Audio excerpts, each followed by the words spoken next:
سنی مولویوں کے سامنے بھی رسول کریم صلی اللہ علیہ وسلم کے صحابہ پر تبرہ کرنے سے باز نہیں آتے۔ کس بنیاد پہ اتحاد ہے؟ اگر قرآن پہ اتحاد ہے تو یہ لوگ قرآن کو تبدیل شدہ کتاب کہتے ہیں، اصل قرآن کے بارے میں یہ عقیدہ رکھتے ہیں کہ اس کی 17,000 آیات تھی۔ اگر اتحاد کی بنیاد خلفائے ثلاثہ ہے تو نعوذ باللہ ثم نعوذ باللہ یہ مجرم ان کو غاصب اور دائرہ اسلام سے خارج مانتے ہیں۔ ہر لمحہ قرآن اور سنت کا ترجمان، فضیلت الشیخ توصیف الرحمن۔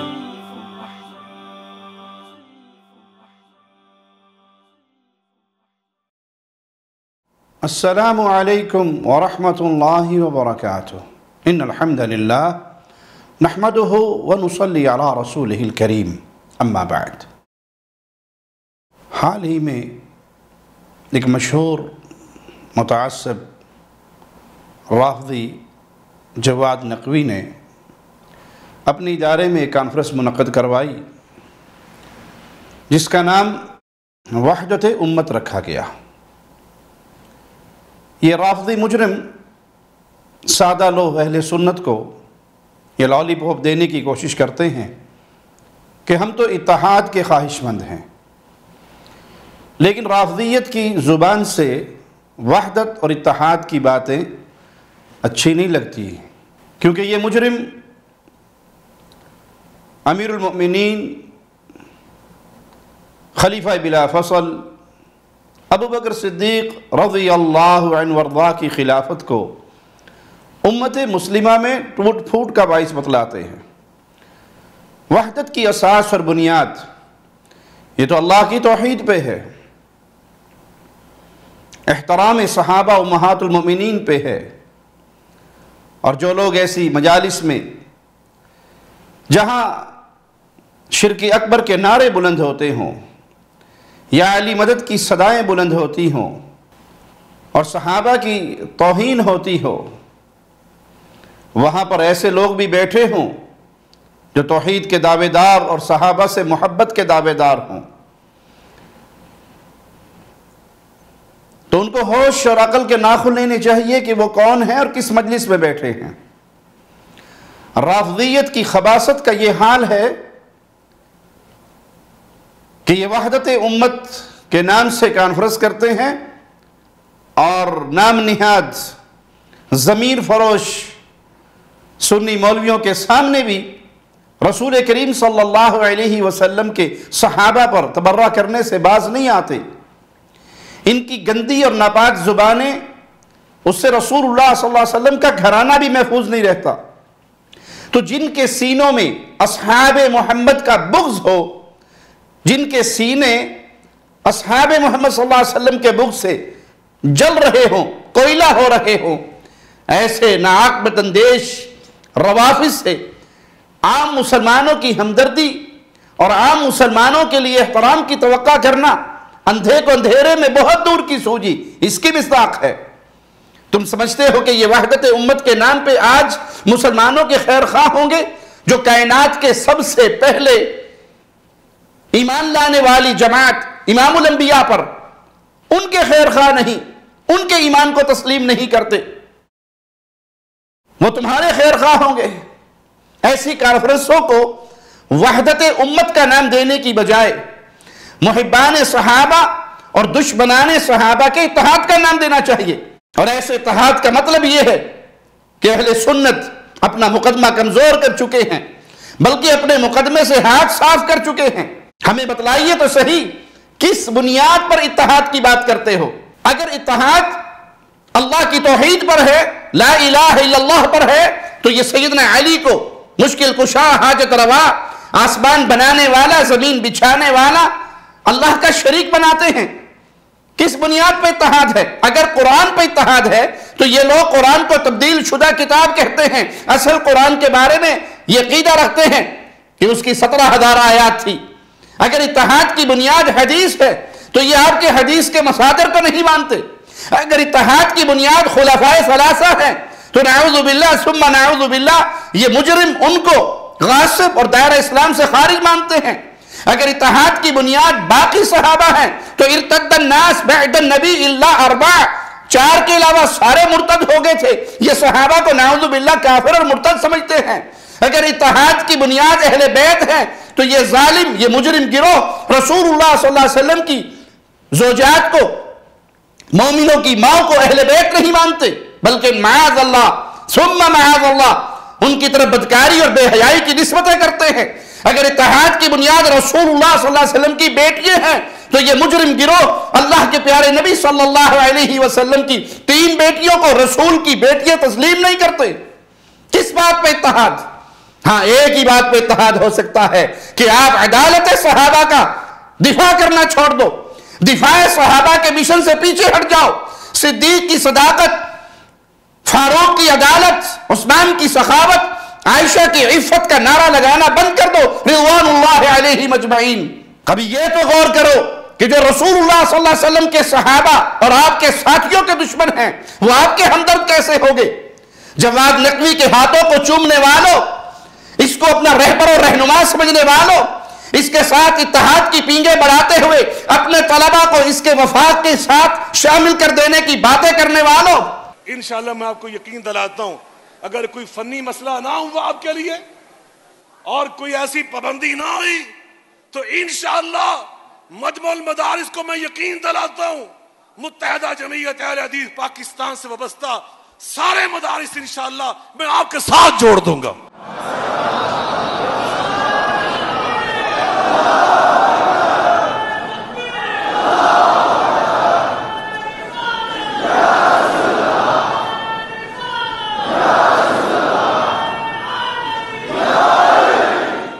یہ معاملہ وحدت کا نہیں غیرت کا ہے۔ کہاں مر گئی تمہاری غیرت؟ نہ رب کی توحید کے لیے غیرت رہی، نہ قرآن حکیم کے لیے غیرت رہی، نہ رسول اللہ کے اہل بیت کے لیے غیرت رہی، نہ پیارے نبی صلی اللہ علیہ وسلم کے صحابہ کے لیے تمہارے دل میں غیرت رہی۔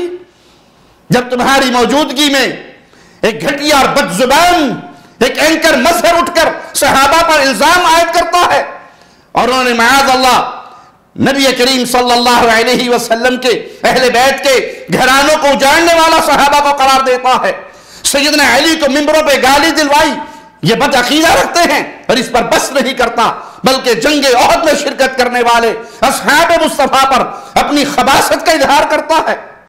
یہ تاریخی حقیقت ہے کہ آخری خطبے میں جس کے بارے میں کہا کہ اس کے پیچھے چلو تو مسلمان تو بکواس کرتے رہے منبر رسول سے اس عظیم شخصیت کے بارے میں کہ جس رسول نے احسان کیا تو انہی کے گھرانے کو اجاڑنے والے بھی مسلمان تھے۔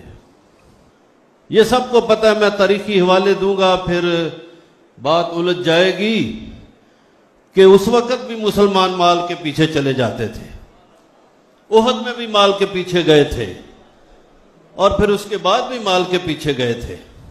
اس کانفرنس میں شرکت کرنے والے سنی مسالک کے نمائندوں، کہ تمہارے اندر ایک بھی غیور نہیں تھا؟ یہ بڑی بڑی پگڑیاں اور بڑی بڑی داڑیاں اپنے سینے پہ سجانے والوں، کیا تمہارے اندر اس وقت ایک بھی غیرت مند نہیں تھا جو کھڑا ہو کر کہتا، جو ابوبکر صدیق کو، عمر فاروق کو، عثمان غنی کو، میرے رسول کے صحابہ کو یوں برا بھلا کہتا ہے؟ ہم اس کی زبان اگر اس کی گدی سے کھینچ نہیں سکتے تو اس خبیث محفل سے اٹھ کر چلے جائیں، بائیکاٹ کر دیں اس کانفرنس کا۔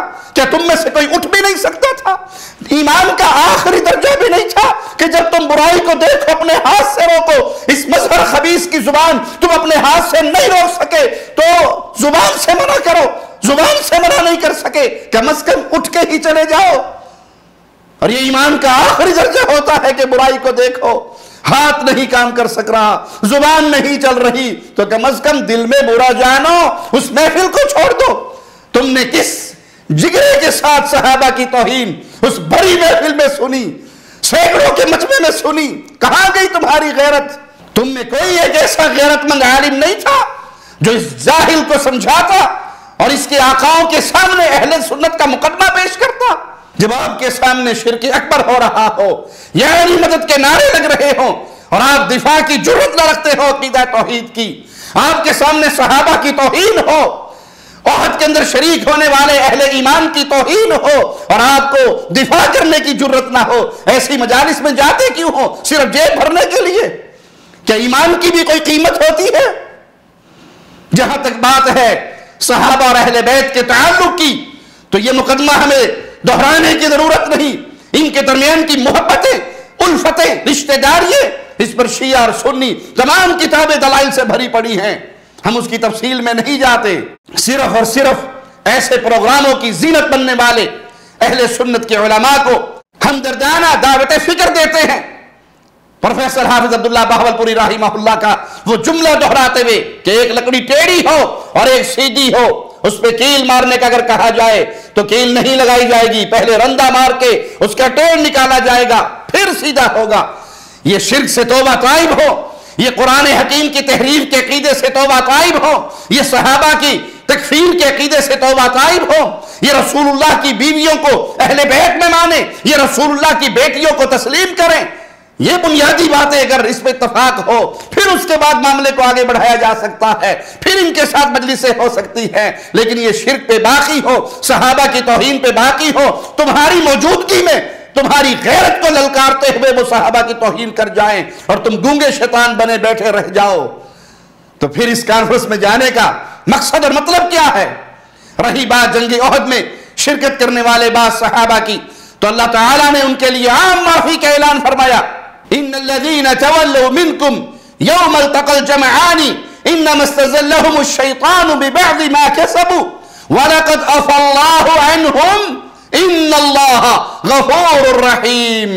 نہ صرف کہ اللہ نے ان کے لیے عام معافی کا اعلان فرمایا، بلکہ اپنی طرف سے سکینت اور نصرت بھی عطا فرمائی، اور پھر ایسی پرسکون اونگ نازل فرمائی جس کے بارے میں مالک کا فرمان سنیے. ثم انزل علیکم من بعد الغم امنة نعاسا. وہ نیند امن والی نیند تھی، وہ اونگ امن والی اونگ تھی. جب اللہ تعالیٰ نے ان کے لیے عام معافی کا اعلان فرما دیا اور ان کو اپنی رضامندی کا سرٹیفکیٹ عطا کر دیا، تو پھر عام مسلمان کے لیے جائز نہیں کہ ان مبارک ہستیوں کے بارے میں اپنی زبان دراز کرے، ان کے بارے میں منفی بات اپنی زبان سے نکالے. اور جو بدنصیب یہ جسارت کرے وہ سب سے بڑا فرقہ پرست ہے اور اتحاد امت کو پارا پارا کرنے کا مجرم ہے. ہم ایسے اتحاد کو ٹھوکر مارتے ہیں جس کی وجہ سے صحابہ کی عظمت پر حرف آئے، صحابہ کے مقام پر حرف آئے، اور اللہ سے دعا کرتے ہیں اللہ جب تک زندہ رکھنا عقیدہ توحید کی دعوت، تیرے پیارے حبیب کی ختم نبوت کا پیغام یہ عام کرتے رہیں، توحید کو پھیلاتے رہیں، صحابہ کی عظمت کے جھنڈے لہراتے رہیں، اور اسی حال میں موت کو، شہادت کی موت کو گلے لگا کر تیری جنتوں کے مہمان بن جائیں. اقول قولی ھذا واستغفر اللہ لی ولکم ولسائر المسلمین. ہر لمحہ قرآن اور سنت کا ترجمان، فضیلت الشیخ توصیف الرحمان.